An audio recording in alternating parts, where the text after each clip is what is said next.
This is Yawny, Yelly, Glowy, Floaty, and this is how we produced We're Alone Now. In the still of the night, we're alone now. Oh my God, what a night. We're alone now. We're alone now.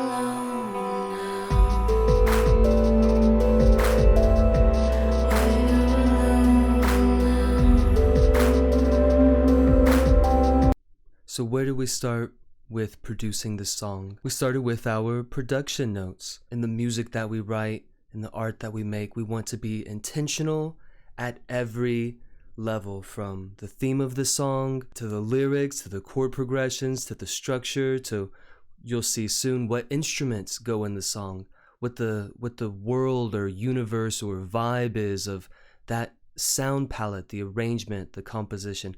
All of it's intentional, and of course making space for inspiration during the process and happy accidents. The way we're producing this music is you gotta listen to it a bunch of times before it's finally done. And once it's finally done, you play 1,000 shows with this song, so you just gotta really like it. So we want to be excited while we're working on it. We want to be excited when we're playing it live. So that means we gotta guarantee ourselves that we put things that are exciting to us into the production. And that all starts with the production notes. So here we are. So this is before the acoustic song is ever even written. So this is way before the production. And here you see We're Alone Now. Here are the creative prompts. For more insight on how we wrote the song, watch our other video, We're Alone Now, how we wrote it. This is how we produced it. Then here, lyrics, of course. Next is the structure of the song. Later on, I'll show off this little vocal juggling part that I made for, here it says it's going to the jam. This is actually not the song structure that we finished with. It actually, it goes to the instrumental break, but just knew that early on, thought of this sort of vocal juggle idea. And here are the proper production notes. So things like, during this chorus, keep the beat going. During verse 2, switch it up. And then wind down for alt-verse drama. That did make it to the final version, something we definitely did not want to get away from. And so on and so forth. Maybe the part that's more relevant for today is this bottom section. So here it's the universe of the production. You know, is this an industrial sort of heavy distortion kind of universe sound? No. Look, camping, nature, excited, party. So somehow keeping all of this in mind. Here are some notes for workflow. Here are some notes about what to feature sonically in the song. Lots of percussion, less melody, dance parts, pulsating beat. This was a part the pulsating beat I spent a lot of time on. And then sounds, specific sounds, birds, whistling, choir, drums to entertain throughout, kick, snap, clap. So some of these things make it to the final production, some of them don't. It sounds like not a big deal, but once you get into computer world and you're like, anything is possible, it can be daunting. So having these signposts, having these pointers really helps once you dive into the computer. So let's take a look at that. So here we have the software. This program is called Ableton. This is Ableton Live 10. This is just the instrumental file. Later on, I'll open up a different file where it just has the vocals. I like to work on them separately. I get too distracted with having both in the same workspace. So this is a way to simplify the workflow for me. You heard a chunk of that earlier in this video, what the song is like, but I'd like to take a little bit of time to go over all the stuff that's in here. So here at the top, you have the final song structure. You see intro, chorus, verse, chorus, doop, doop, doop, doop, doop, doop, doop, doop, doop. we'll mostly focus on this last section here for what we're talking about today. So vocals is everything in all caps is a group. That's what it's called. You group these tracks together. So here's a vocal group, a percussion group, an orchestra group. I'm OCD like that. If you ever come to our house, everything's organized, everything has its place. Same with the garden, same with thoughts and feelings. It's just staying organized is a way of life. I'm big on, look at this. Ooh, so sexy. I'm big on color coordinating, and it's just a huge deal. So anyway, this vocal groups is nothing. These are all placeholders. So what we'll focus on is this percussion group, this orchestra group. So percussion is the all caps huge group. Anything with a uppercase letter is a group within a group. And anything that's in all lowercase is just a single track by itself. Anyway, just so you know what you're looking at. So yeah, we'll go through the song, or go through these tracks and these groups rather. And let's just take a look. Let's see what these individual sounds sound like. So here's a kick. You hear how that kick has like a roll to it. It's boom, boom, boom, boom, boom, boom, boom. I really like how that turned out. Here you have the snare. Oh, which is actually a clap like we saw back in the production notes. Here is that group in the context of the song. I'll solo it and unsolo it just to let you know or give you an idea of what role it plays. And here we are in the jam 2. Let's hear it with and without. With. Without.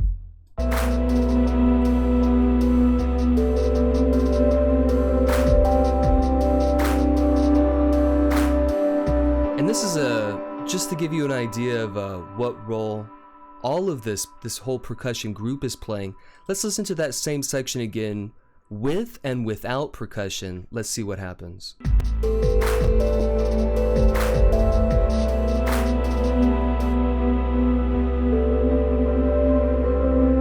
How cool is that with no percussion?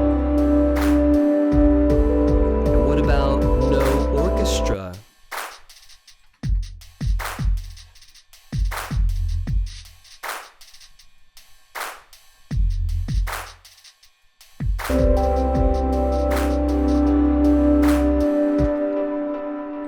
Let's keep exploring the different tracks and percussion. So here's a ride. Here's just a little fst, a little fst. I don't even remember what that is. What does that sound like?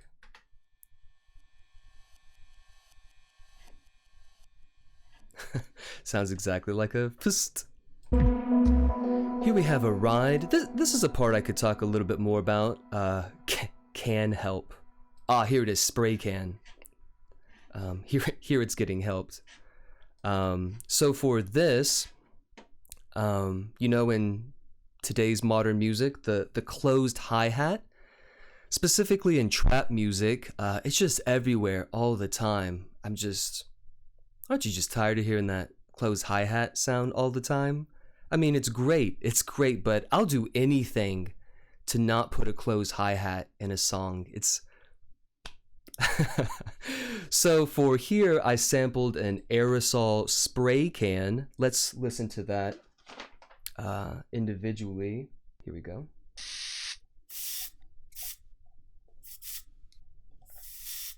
Okay, so all of those samples are things that I recorded on my own. You make little short bits out of it here. And then it sounds like this. It takes the place of that closed hi-hat, something to give 16th notes, something to keep that rhythm going. Here it is.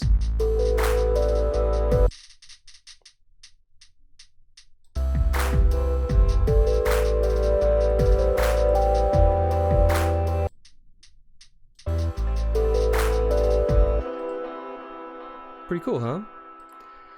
And then going further down, just more percussive elements. Then we get to the orchestra. Got crazy with the groups here. So this is a wavy group. So here's a group within a group within a group. We have this actually within a group. Here's group number 1, group number 2, group number 3, group number 4.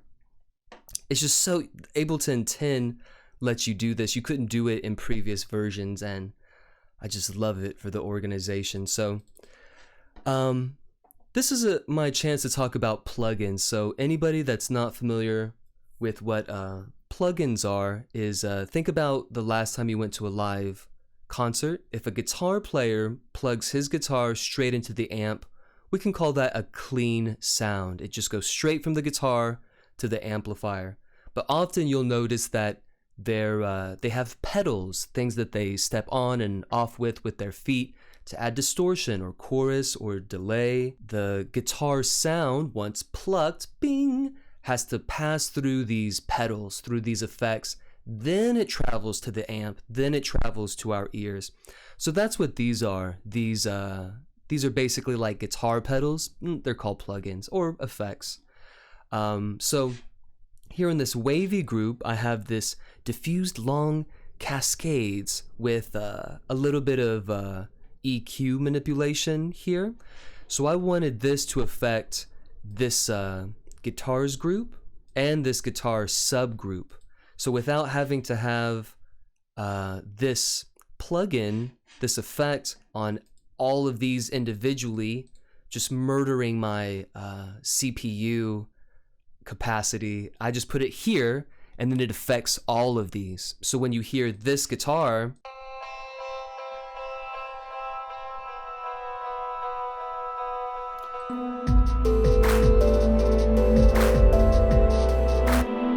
that means it has all the effects that are in guitar, which are all of these. Compressor, another compressor, a resonator. Here's something I used to help develop the sound.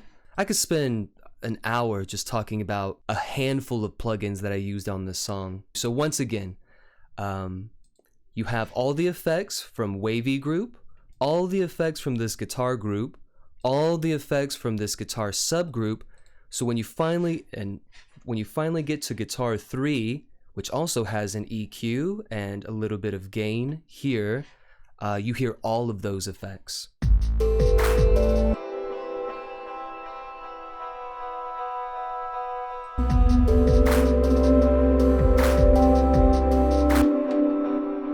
So lots of guitars.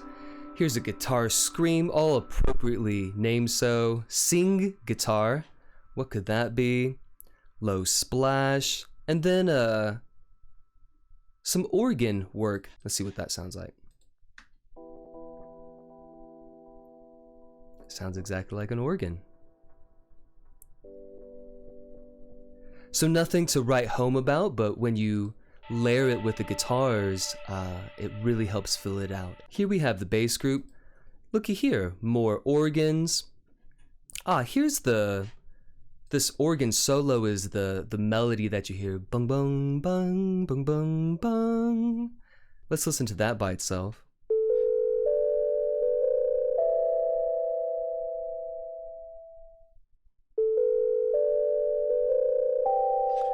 Again, all with its own effects down here.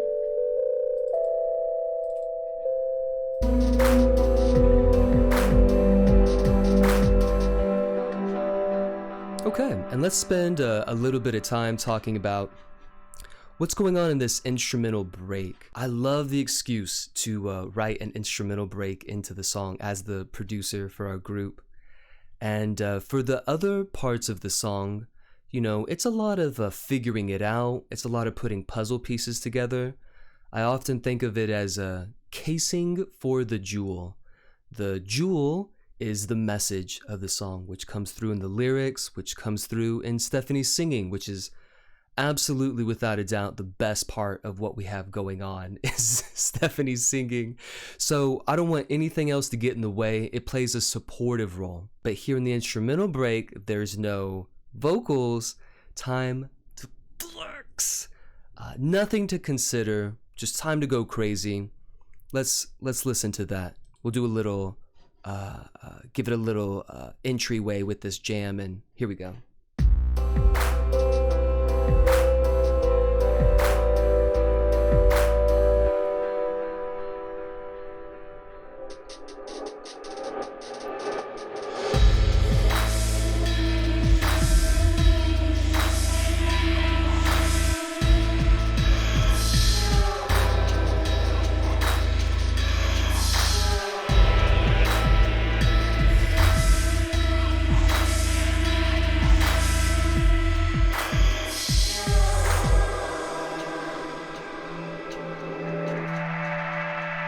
Pretty cool, right? So, it's called jam vocals here in this group. Let's hear what that sounds like soloed.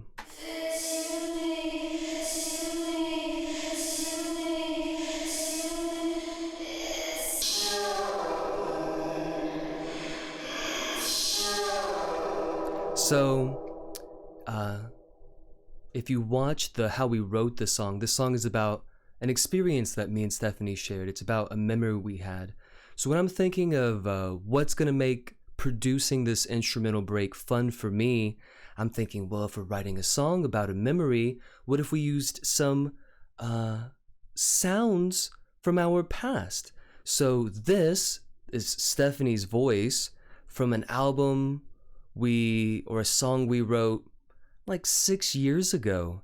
And it just clicked. It was just one of those things, one of those the guiding hand. It just light bulb moment. What about that one song? And it wasn't just bloop. It definitely took some figuring out. It took a lot of playing with, but I'm just so happy with how that turned out.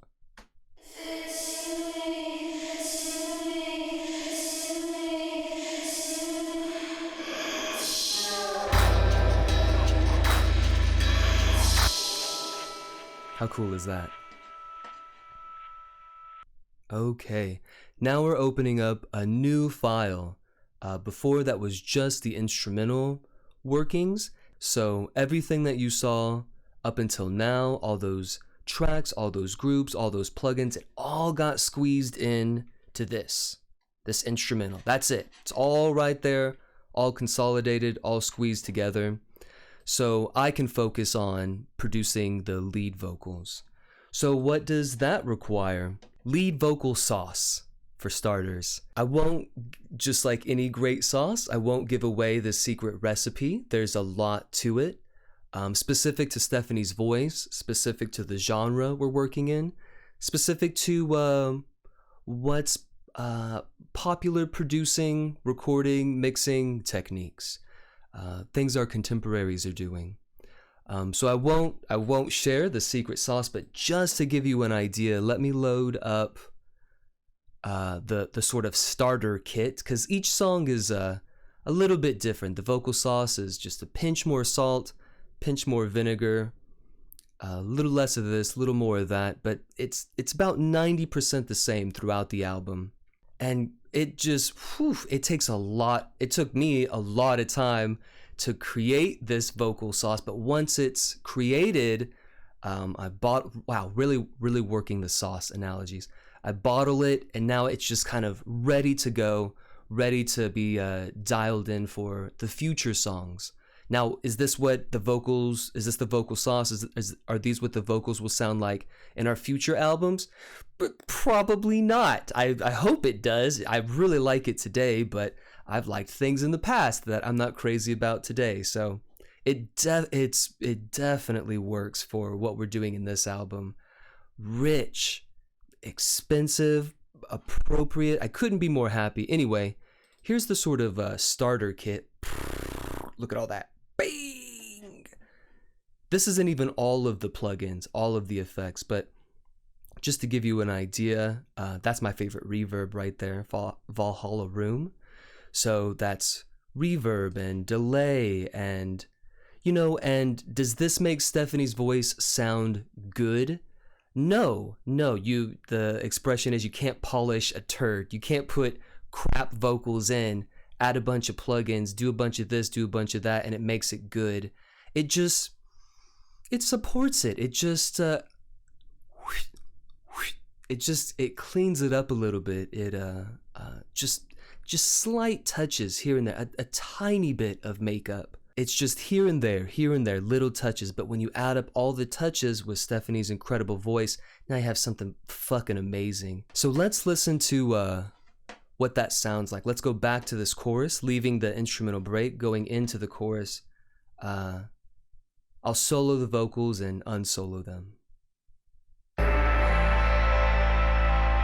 In the still of the night, So good. we're alone now. Oh my God, what a night. We're alone now.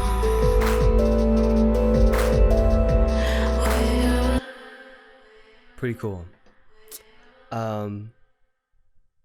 You know, and so did Stephanie just show up one day like, what is it, Tuesday? Let's record some fucking vocals. No way. No way. The way that we do our recording process, all in this room, write songs in this room, record in this room, produce in this room, mix in this room. None of this is even talking about mixing the music. That's how the sounds go together, the volumes, the spacing, the depth. This is just sounds on paper that I'm talking about in this video.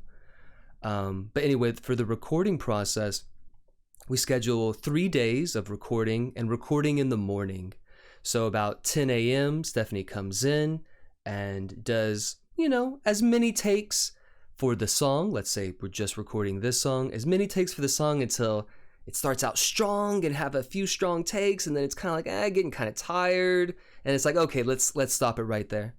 Then in the afternoon, we get together and have a listening session. And that's where we listen to all the tracks. Let's say we recorded 10 tracks that morning. Then we grade them. So, and we're doing this individually. So maybe on track 4, I give it a 5 out of 5. Stephanie gives it a 4.5 out of 5. Track 9 is I gave it a 3. Stephanie gives it a 2.5, whatever. Then we compare our notes and we select our favorite track, and then that's what we get. The other portion of working within this file is the backup vocals. So having the lead vocals by itself is definitely good enough, but the backup vocals add more color, add more texture, more depth. It's also, you know, Stephanie is just singing these specific notes. When you add the slight variations, it gives a choir effect. Anyway, if you just take a quick look at this, lots of backup vocals. Lots of backup vocals. Look at all this. Oh my God, can you believe it? Oh my gosh, so much, so much. And it's so subtle. It's so subtle. Look, oh my gosh. Let's collapse this. Let's listen to just some of the backup vocals soloed. Let's go over here to the first verse and see what that sounds like. walk around this festival and never go to town. Hey, You hear some Logan voice in there? stay up late and say all the things I wanna say to you. I asked you to please sing to me, and you did. Not only do the backup vocals support the lead vocals, but they can also become their own sort of instrument group and can get really creative. So these are also, you know, me and Stephanie are doing that same recording process, recording these backup vocals. And then later we go, okay, now that we have the backup vocals, what can we do with it? The obvious ideas, of course, but also when challenging ourselves to be creative. Here's a good example of that, when the backup vocals don't only mimic the lead vocals, but they start to do their own thing. Let's listen to that.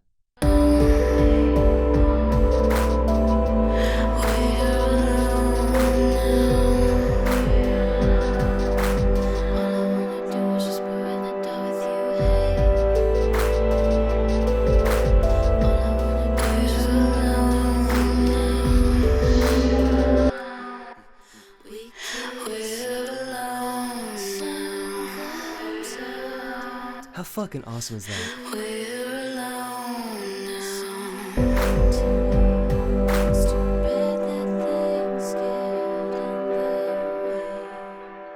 now. Okay, so that's a quick, not so quick tour of how we produced We're Alone Now.